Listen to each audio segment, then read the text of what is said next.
Hey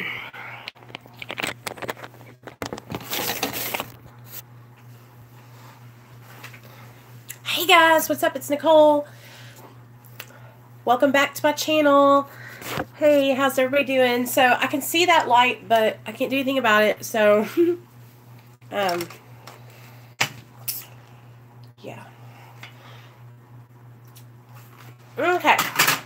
So, I saw some kind of lady's comment on her Opiate Fixes video. Hey, Jordan. And she said that she wanted me to talk about depression and anxiety in our recovery and addiction. And I thought, you know what? I'm going to make a video about that right now. That's a great idea. But before I get started, I want to just ask you guys, if you haven't subscribed to my channel already, please take some time. Hey, Jonah, please take some time and go ahead and subscribe to the channel. You guys, we're already at 184. Yesterday we were at like 170, and now we're at 184. So already gained like 14 subscribers today. So you're doing it, you guys. You're doing it. You're getting me up there. So, like I said, if you haven't shared my videos with any of your friends, or shared them on Facebook or Twitter, or tagged some people over in them, get to it. Let's get me up to 1,000 subscribers, you guys. We can do it. Because once I get up to 1,000 subscribers, then I can start monetizing my channel. And then what I can do is I can, hopefully through ads being placed on my videos, I can make money to like buy a camera, so I won't have to record on my phone anymore, and I can buy a backdrop, so when I come on, it'll be all professional and stuff. So I hope you guys, don't mind helping me out, helping share my videos and getting them to other people, so that way they can subscribe. So, okay, I'm all excited. Sorry. Y'all, I'm so excited. I am so happy. Okay, so I'm trying to find a good angle because that light right there is so strange.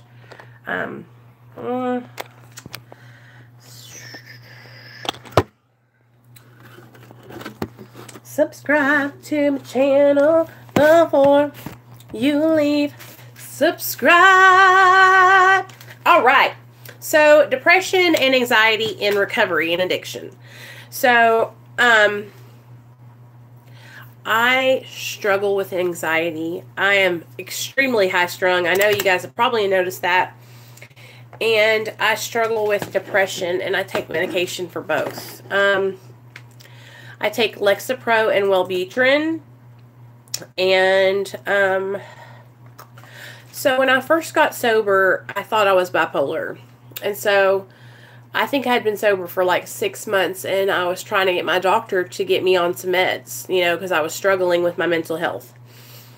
And my doctor told me, he was like, I want to wait until you've been sober for a year at least before I diagnose you with anything, because a lot of the time, like, we'll have residual effects from our addiction, like post-acute withdrawal. And a lot of the times, that's what will be going on, is like the depression and anxiety might subside when we sober up. But that wasn't the case for me. I still struggle a lot, even in my recovery with 3 years sober. So what I do to overcome my addiction, what I do to overcome my depression and my anxiety is, for my depression, I really try to wake up. What's up, G-Money? I really try to wake up in the morning, you guys, and like I said, like we did this morning, make a gratitude list. And if you can't write it down, you and your kids, when you're driving in the car, think, what am I grateful for? I am so grateful to be alive. I am so grateful to have, thanks, man. I'm so grateful to have my family and to be sober today and be able to live and breathe and actually be a part of the world. Like, I'm present today. And when I was in my addiction, I wasn't, you guys. When I was in my addiction, I was out there just ripping and running, just fucked up. And I'm thankful to be I'm thankful to be sober today. I'm thankful to be able to take part in life. It's a big deal for me, you know. So that's one thing I do. I wake up in the morning and I think about what I have to be grateful for. Okay. Also, I practice positive affirmations. Okay, so let's write this stuff down while we're talking about it. Okay, let me get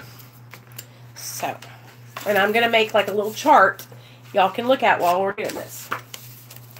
So, first thing in the morning when you get up to help with depression and anxiety is gratitude. Okay?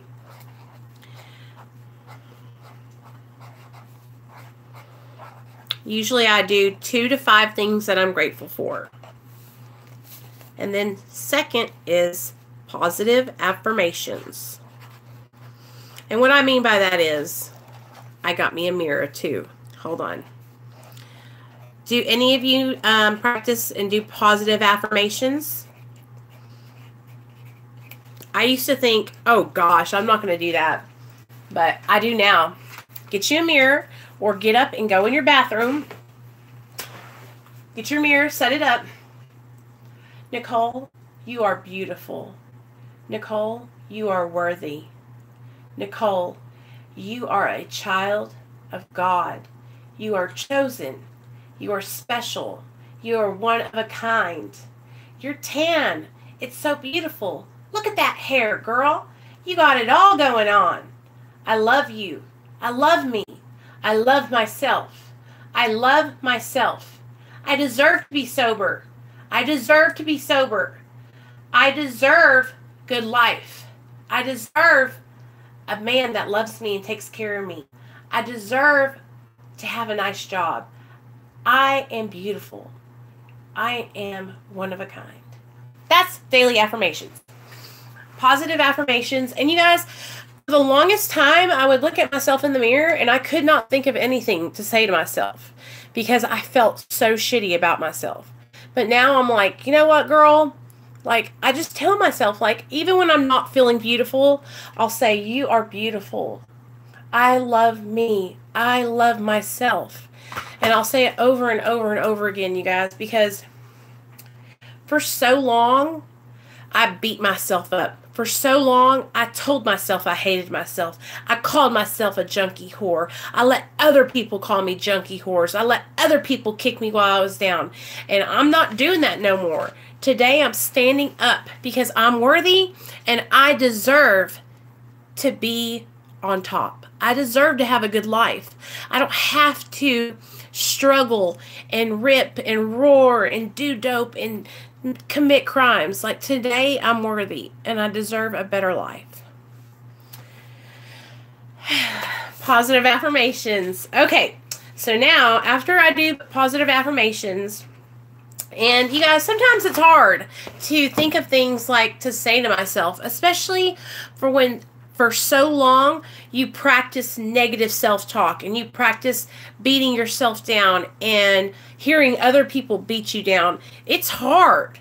It's hard to look at yourself in the mirror and tell yourself that you love yourself. It's hard. Try it. Try it. I still struggle sometimes, you know, because I don't always feel like I love myself. There's some days where I have like just really bad self-deprecating thoughts, you know, like why was I ever born? You know, I was watching Leonard's channel. His channel's called Her Opiate Fix, and he was talking about it last night. He was talking about how a lot of alcoholics and addicts, when they get sober, they front and they act like being sober is the best thing that ever happened to them and how wonderful it is. I'm here to tell you guys, I love being sober, but damn, it's a lot of hard work. And damn, sometimes I wish I could just check out of life for a day. You know what I mean? Just, you know, get loaded. And then I remember, you know, I got to take care of my son. Who would be here for him? He would be all alone. I don't want to do that, you know?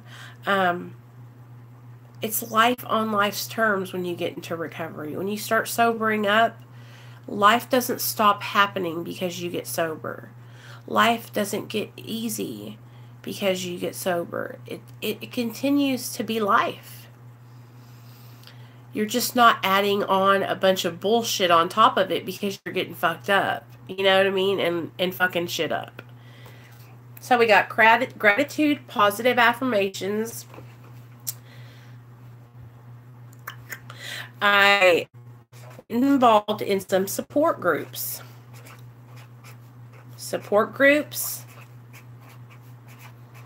Okay. And it always really helps me to grab onto one person that I can really... Is my phone ringing? No. It always helps me to hook up or connect with one person that I can really, really relate to. So I start getting involved in sober support groups, or even depression. Like, there's groups on Facebook, you guys, for like mental illness, depression and anxiety, bipolar disorder, and there's all kinds of people that you can hook up with and have as your support. Okay. Oh, I'm married, G Money. So you got support groups, and then just connect with one person and get you. It's like having a mentor or a sponsor or an accountability partner. So let's write that down. Mentor / accountability partner. Accountability partner. All right. Next, find some healthy activities to do. Healthy hobbies. Like maybe you enjoy reading. Maybe you enjoy playing basketball. Maybe you enjoy dancing. Okay? Healthy hobbies that don't include drinking and using. So far we have gratitude, positive affirmations, support groups, mentor or accountability partner, and healthy hobbies. Exercise and diet. This doesn't mean you have to go on a diet to lose weight. This just means start to eat healthy and try to move around a little bit. I'm telling you guys, even though I'm as big as a house, getting out and going, like walking with my son and letting him play while we're at the park, and he goes and plays and I go walk around the track, it helps me. It makes me feel so much better just to get out and move around. So we got exercise and healthy eating.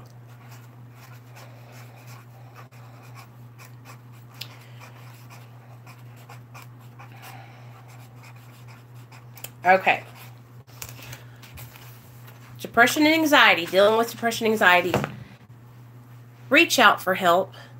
If you're struggling with thoughts of harming yourself, or you just can't seem to get on the other side of your depression or your anxiety, make an appointment and go to the doctor, you guys. Doctor. And when you talk to your doctor, whether you're on Medicaid, whether you have regular insurance, whether you don't have insurance or Medicaid at all, go to a doctor, make a doctor's appointment, and ask that doctor, is there a program where I can start seeing a therapist?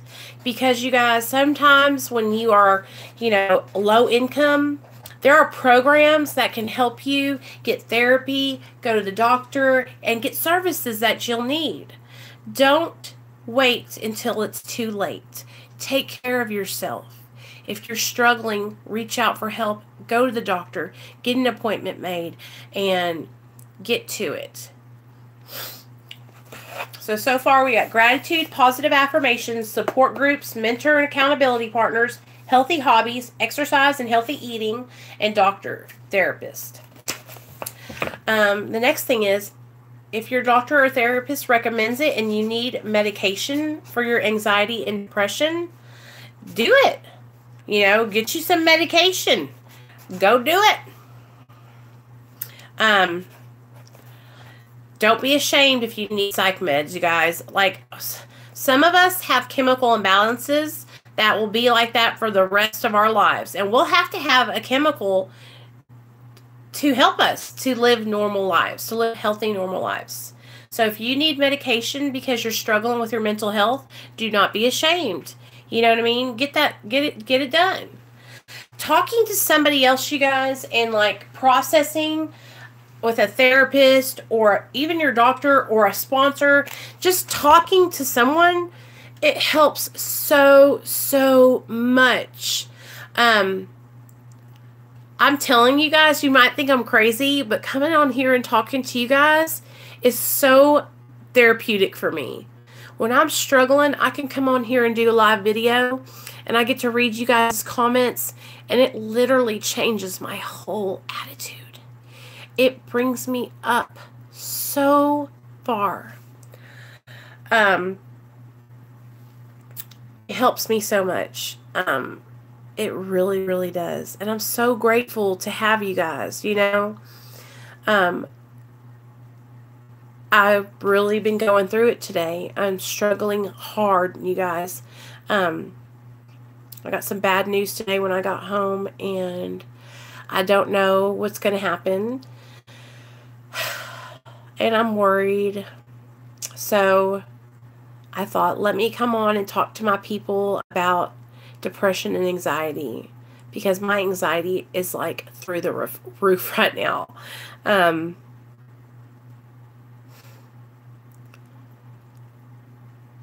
It just sucks, you guys, when addiction gets a hold of people in your family that you care about, because addiction doesn't discriminate. It doesn't care if you have money. It doesn't care if you have kids. It doesn't care about anything. And if you aren't willing to change and make effort for your recovery, you'll relapse every single time. And I'm sitting back and I'm watching someone I love so dearly struggle with their recovery, and it's hard to watch it. It's just so overwhelming.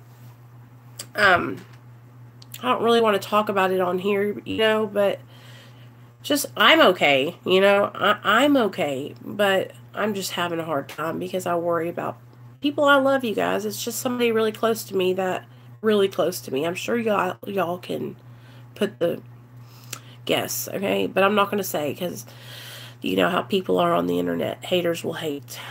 So that's why I wanted to come on and talk to you guys about depression and anxiety. I also wanted to share with you guys, I'm not going to say his name, but one of my friends, he relapsed, and he called me today. He relapsed after 2 years of sobriety. And he called me today, and we were trying to think about what happened, why he relapsed, what's been going on. And I said, you know, what happened? Like, what did you stop doing? And I told him, see, for about the last 6 months, first of all, he got promoted at his job. So that's number one big change. Second of all, he moved out of the halfway house he was living into his own place. Freedom. Third big change, he got a girlfriend. Okay, so he had 2 years sober, working the AA 12-step program, had a sponsor, but he had these 3 major changes in his life. And instead of bulking up his recovery and like maybe going to an extra meeting each week or calling his sponsor extra, he just kept doing what he was doing, and he got overwhelmed. The freedom of not being in the halfway house and like kind of getting to get out and do his own thing, it kind of like caught up with him. And then he hurt his back at work. Okay, listen to the story. So he hurt his back at work, and he called me and he was like, hey, I hurt my back at work. What do you think I should do? And I was like, I think you should go to the doctor. I think you should ask and see if they can put you on some kind of muscle relaxer. Just tell him that not to give you opiates because he's a heroin addict. And so he was like, okay. And he told me he was going to go to the doctor. Well, he didn't. And he was dealing with a sciatic nerve. Have y'all ever had that? It hurts so bad. Like he was stuck like this for a month. You can't even sit up. That's how bad it hurts. And he didn't go to the doctor. He didn't get it treated. So he has major pain. He has freedom now. He has a new relationship.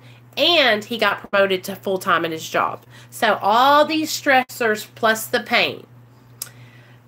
He went out with some friends one night on the weekend. Somebody had some H, and he did it. And the pain, he said, went away like that. Well, of course it did. You just tooted some heroin. But what the reason I'm telling you guys this story is because he was talking with me, and I told him, I said, I was worried about you. And he was like, well, why? And I told him, because you had some major changes going on, and I didn't see you tweaking your recovery program to deal with those major changes. Because when we get into a new relationship, get a promotion at a job and take on new responsibilities, hurt ourselves at work and have pain, become free and move out of the halfway house, that's like a lot, you guys, a lot of major changes. Maybe for someone that doesn't have an addiction, it wouldn't be a big deal. But for an addict like me, that's a recipe for disaster. We got to, it's almost like building your front lines for the war. Okay, addiction is the enemy, and we are fighting against addiction. So we got to pick our best players to put on the front lines to guide the back people. This is us back here. We're on the third row, but we got to put our best players. So we got to put our meetings up front. We got to put our sponsor up there. We got to put our big book, our meditation, our support groups, all up there to take the hits. So that way, if we start falling a little bit, those things will pick up the hits. You know what I'm saying? You hear me? You hear me? Can you dig it? Can you dig it? Can you dig what I'm dishing out? And so that's how we have to operate, almost like we're fighting a war, you guys. And we got to have all this armor and all these guns. They're loaded up with our bullets, and our ammunition is, like I said, our ammunition is our prayers. Our ammunition is talking and processing and therapy and going to meetings, or going to your Celebrate Recovery, or maybe getting on here and doing a live stream with me and doing this recovery talk. This is our ammunition that we're going to use to fight addiction, and pump him full of lead, so that way he won't take us down. You know what I mean? God, I'm so hyped right now. I'm sorry, but that was a good freaking, whatever we call it, example. I can dig it. But that's how it is. So when my friend relapsed, he didn't have his front line set up, you know? He didn't have his gun loaded, y'all. He didn't have no ammunition in his gun. He went to war without no ammunition in his gun, no bullets. He went, what do they say? He took a knife to a gunfight. And it's just, you know, it's like, sure, he could have escaped it unscathed and not relapsed. But a lot of the times, you know, when we have all these different factors adding into the situation, it's really hard, you guys. It's hard. And especially when we're in early recovery. I say early recovery is like the first 5 years. Okay? Once you get over 5 years, I feel like that's good. That's solid. But I'm telling you what, I'm in my first 3 years, and I'm still crazy as a lunatic. You know, I'm still on treading water. I'm out in the deep end trying to get to the shallow. You know, and so we have to be so aware of what's going on. And when we have new things pop up in our life, or when we're feeling depressed or anxious, we really got to talk about it and let someone else know that we're struggling.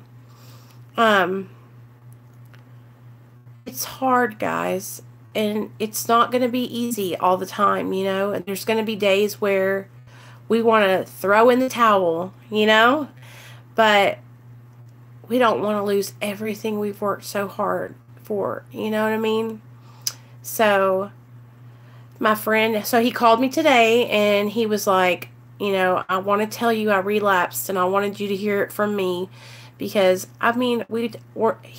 he's a big supporter of this channel. I don't know if you guys ever seen, his name's Joe, and but he's a good friend of mine on Facebook too, and we would always talk about stuff. You know, he would talk to me about his new girlfriends. He was always finding a new girlfriend, and that was probably one of his downfalls, you know. And I told him, I said, you know, we got to learn from this experience. He's going to treatment Saturday. He got into a really good treatment center in South Carolina. Do you guys know the Recovery Cartel that I have recommended for you guys to go watch here on YouTube? He's going over there to the Oaks Treatment Center is what it's called. But I think Mr. Richard Jones owns the other treatment center. It's called like Favor Greenville or something. But he's going to South Carolina. He lives in Illinois. So he's going to treatment. I mean, he's been using heroin for like 2 weeks now, though, he said. So he's going to be sick, and it's going to be rough, but it can be done, you know. And I even told him, I said, he's been back and forth in his recovery. Like, he'll get 2 years and then he'll relapse, or once he had 9 years and relapsed, and then he went to prison. And so I asked him, I was like, have you thought about doing medically assisted treatment? Because sometimes, you know what, guys, some people, like, maybe that he just can't get it, and I would rather him be on Suboxone or Methadone than be out relapsing and could die, you know? So I kind of put that little bug in his ear, but we'll see what he does. I just know he's going to treatment on Saturday, and I wanted to share that story with you guys because I think it kind of goes to show you, like, we got to take it easy. We are like newborn babies learning how to live all over again in our recovery. We got to take it one day at a time. If you're struggling with your depression or anxiety, just know that you're not alone, you guys. I struggle with it daily. But I do these things that we talked about to try and alleviate a little bit of it. And it helps a lot. It helps a lot. And doing my meditation in the morning with you guys and then praying, that helps a lot too. And talking helps. Yeah, you know, guys. And so I just wanted to make a little quick video for y'all and let you know how much you mean to me. And tomorrow night is Wednesday. That's when we do our regularly scheduled live stream, and it'll be an hour long. Okay, so I'll be on here tomorrow at about 7:15 p.m. Central Standard Time, and we'll do a live stream for an hour tomorrow. I know, Jordan, and that's the thing. Addiction is cunning, baffling, and powerful. Because it centers in our mind.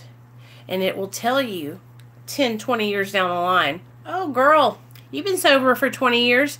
Go ahead, get you a glass of wine. Or toot you a little line of cocaine. No one will ever know. And that's that illusion that it makes you believe that you can do it. But you can't. Don't be fooled, y'all. Don't be fooled. It's the devil. But I'm telling you, it's just like that. Addiction centers in these secrets, in the part of your mind where all the secrets are at, and all the insecurities and the fear. That's where addiction is at, you know. I know I might sound like a crazy loon, but I'm telling you guys, like, this stuff is for real. I'm telling you for real. Like, it took me, let me just break this down for you guys. I have been trying to get sober since 2005, and I got sober in 2015. That's 10 years. It took me 10 years to learn that this is the tea. This is the deal. This is what addiction's all about, and this is how it operates in my mind. I have been studying for the past year, just trying to educate myself on the disease of addiction. So that way when I come on here and talk with you guys, I'm not just talking out of the side of my neck. You know what I mean? Like, this is the real deal. Like, I don't want to die, and I don't want you guys to die either. But I know where addiction leads, and that's where it goes to. Jails, institutions, or death. And I don't want to lose you guys. And I don't want to lose me. And I don't want to lose my family. So, I love y'all. And I hope y'all are having a great Tuesday night. I got to go to work all day tomorrow. Like, tomorrow's going to be a busy day for me at work. But when I get off, we're going to do an hour-long live stream. So, I'm going to jump off here, you guys. But just keep me posted. Share my videos. Y'all are doing so. We're up to 480-something subscribers, you guys. Amazing. Thank you so much for helping me, you guys. This is so awesome. I'm so excited. Comment down below. Let's talk in the comments. I'm going to go lay in the bed and charge my phone and talk to you guys in the comments. All right.